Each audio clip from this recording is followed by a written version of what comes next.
Hey everyone, welcome back to Addie P's Real Estate Tea. I know it's been a while, but I am happy to be back and see you all. I hope you all had an awesome summer, and I'm looking forward to an even more awesome fall and winter of 2025.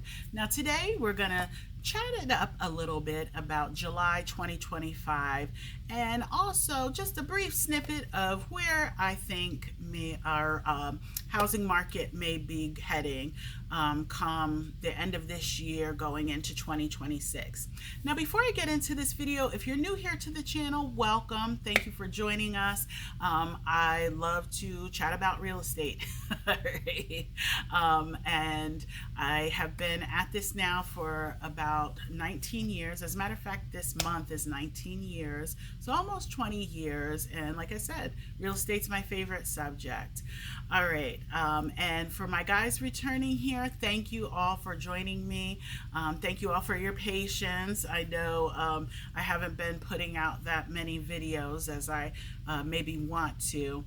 But also remember, if you all are on Instagram, follow me over on Instagram. I tend to repost a lot of statistical information over there on my storyline and so forth. So follow me over on Instagram if you already do not. And don't forget to like, and if you're new, subscribe and hit the bell notification to be notified of future videos on my channel. All right, guys. So we have July, which is the latest of our market stats here.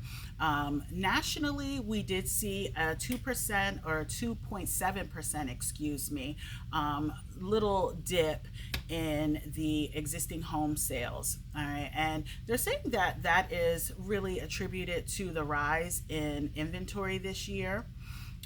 Where they said that 1.53 million properties were listed for sale heading into July, which was a 15.9% increase from the same time last year. So that is a pretty decent jump. Also, I think too, just to add my 2 cents into it, I think a lot of economic woes, things going on geopolitically may kind of be swaying buyers off a little bit. We can't sit here and pretend that we don't have housing affordability issues, even locally here in the Lehigh Valley. So I can only imagine what other marketplaces are experiencing. So I think that those things kind of coupled into the fact that we do have some rising inventory is really kind of hindering what we would see otherwise, what we have been seeing, the past few years of, short inventory, robust sales, and so on, with the exception of last year. Last year was slow. But I think that we are going to definitely see some more balancing of the market. Now, one thing that's not slowing down are these sales prices. Median sales price has risen 2% here nationally to $435,300. On a local forefront, we also saw a double-digit rise in median sales price. Here locally, we saw that go up to $375,000.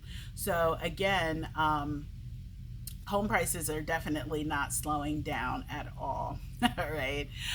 We did see a little bit of a dip in mortgage interest rates. So I'm interested to see how that will play out in August with that little dip in mortgage rates. Now, on the local forefront here, we did see our listing inventory decrease, which we still, as far as nationally are concerned, we are down in inventory. Our inventory has not risen here. So we are not really able to meet buyer demand here locally. All right. And in fact, our month supply went down by 5.9%, almost 6% to 1.6 months. Definitely not enough inventory to meet any kind of buyer demand here. As I always say in my videos, especially those of you who are new here, we need at least 3.5 to 4 months worth of inventory to have a harmonious buyer-seller market. All right. So, as far as pending sales here in the Lehigh Valley, that went up by 1.3%. All right. And our days on market is at 17 days. Anything 30 days and under, sweet spot. All right, guys. Well, I think that from now, which is September, early September, when I'm shooting this video, to December of 2025, we may see a seasonal slowdown here locally. And I think that's going to be the same nationally. Again, this is just my 2 cents. I'm just a realtor who loves babbling about real estate. So don't take anything I say as, gospel here. But this is 19 years in the making. So I think I have a little bit of say here and a little bit of pull of what may specifically, go on. So I think that if they do hold true to what they're saying, that we may see a couple more cuts, which if they do some cuts, we'll see how that plays out in the bond market. The bond market is what dictates what the mortgage rates are. So when you hear rate cuts, don't always assume, oh, that's going to be, mortgage rates. You have to listen to see if they're going to do cuts in the bond market. If they do cuts in the bond market and they do indeed cut some more of the interest rates in the buyer and the mortgage sector, then you may indeed see some more buyer activity taking place. But a message out here to any buyers: please do not think that it is a good idea to kind of hang out, wait. Oh, I'm going to wait until prices just plunge and plummet. We have been seeing repeated price gains here.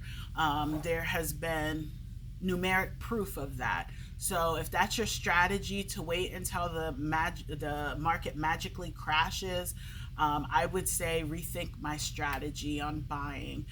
Go back to the drawing board with that. I think we are going to see continued price growth. I think that price growth, however, will probably be a little bit slower. All right, so jump in. Don't be afraid, jump in. As far as my seller crowd, I still think it is a ripe opportunity for you to sell your home at fair market value. Let me say that again. It is a ripe opportunity for you to list your home at fair market value. Please don't use the strategy of, hey, I'm going to list high and then figure it out somewhere along the line. That does not work. I'm not trying to be snarky. I'm just being real. That whole list high, hope for the best. No. Fair market value, you should be in a good spot. All right. So again, if mortgage rates dip a little bit more, we'll see some increase in activity.